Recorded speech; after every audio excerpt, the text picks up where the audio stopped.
How to install Stremio on Hisense TV. Alright guys, so there's a couple of things to note first. Most Hisense TVs run Vida OS, which does not support Stremio directly. So you cannot install Stremio natively on most Hisense TVs.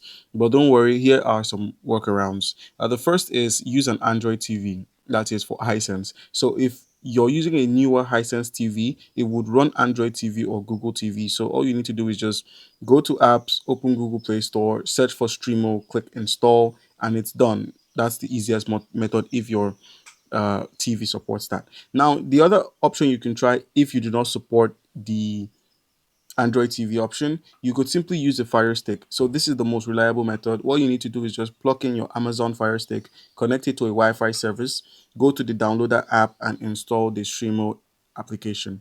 Now you can use Streamo normally with just your Fire Stick. Now if that doesn't work, you could use an Android TV box. It's the same thing as a Fire Stick but more powerful. All you need to do is connect your Android TV box via HDMI, open the Play Store and then install Streamo. It's just that easy. Or better yet, you could simply cast from your phone if you don't want extra devices or buying a new device. All you need to do is just install Streamo on your phone, connect your TV and your phone together over the same Wi-Fi, and then use screen mirroring or cast, and that should fix it. It works, but it's not as smooth as the other options.